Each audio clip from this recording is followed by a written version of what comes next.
Hello once again everybody. So since I did the 5 things I love about the Crown Vic, I'm now going to do the 5 things that I hate slash dislike about the Crown Vic. So let's get right into it.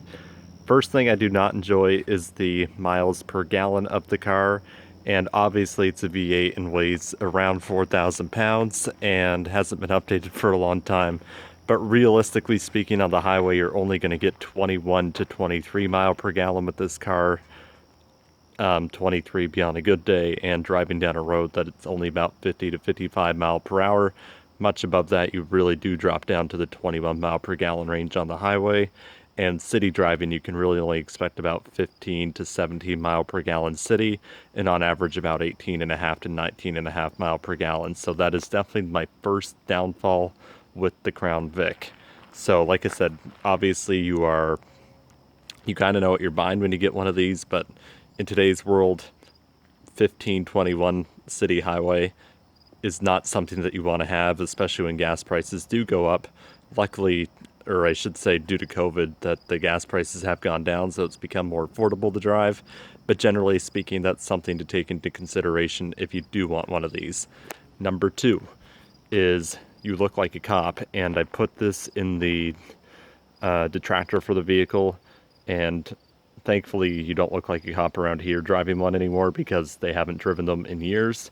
But generally speaking, you do look like a cop, and that is a bad thing because there is a stigma with somebody driving an old retired police car, and it's not really a good stigma. I mean, yeah, they'll move out of your way on the fast lane and stuff, but generally the stigma of owning a retired cop car definitely outweighs the benefits, in my opinion. I mean, with the Crown Vic at least, or in my area, it could be different in yours. You do have a lot of people that come up to you that think it's cool because it's like an old car, like it's an old style cop car now. Like people don't recognize it as a cop car, which is good, but they do find it cool just because it's basically the antique version of a cop car in that sense. But if you're in an area that would still make you look like a cop, I would definitely put it as a big detractor for one of these cars.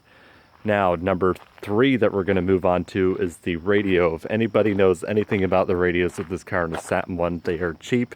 I have the car locked right now. I don't have the keys on me, but the good old classic Crown Vic radio in the center in there sucks. It turns itself up and down on its own. The audio quality sucks, but it is what it is. I guess that's what happens when you buy an old retired cop car. So that'd be the 3rd thing, would be the radio is just bad.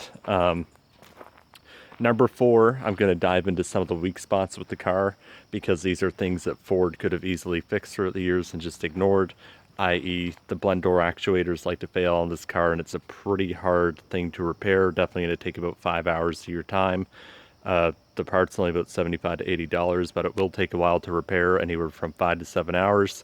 So it can be a bit of a pricey repair if you are doing it at a dealership or a shop.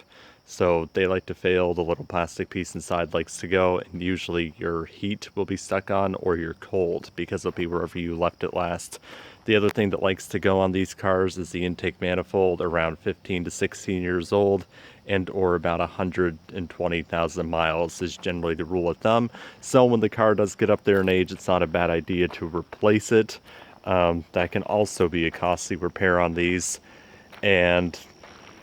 But generally speaking, those are the 2 major weak points I'd say for the vehicle itself. I mean, there's a couple other small things here and there that you might have to watch out for with the odd Crown Vic, but generally speaking, those are kind of common failures, and especially very much so with the intake manifold. And like I said, the other thing too is that the odometers on these, especially the police models, they are not soldered in very well. So after about 120,000, 200 to 200,000 miles of driving, it is not uncommon for the odometer lights to get dim and or for the odometer to completely stop working.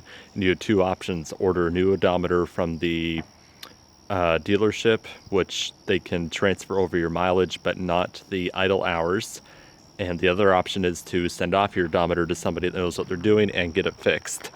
Now, last but not least with this car that I dislike about it is the road noise. So Crown Vics are obviously known for being comfortable, but once you get up to the 60, 65 mile per hour portion, the road noise is definitely higher than your average car, and I understand that's probably because they're an old school design, don't really have a whole lot of sound insulation in these. I know the police interceptors have a bit less because they don't have any of the foam underneath the hood to try and keep some of the sound out and whatnot. So road noise is definitely one of the complaints that I have with the car. So even though I have better tires on it now, it's still fairly loud once you get up into the higher mileage range, unless you're on or a higher mile per hour range, unless you're on like brand new pavement, which is quiet no matter what you drive. So those are some things to take into consideration, but those are my 5 personal beefs that I have with owning a Crown Vic. So thank you guys for watching, and see you next time.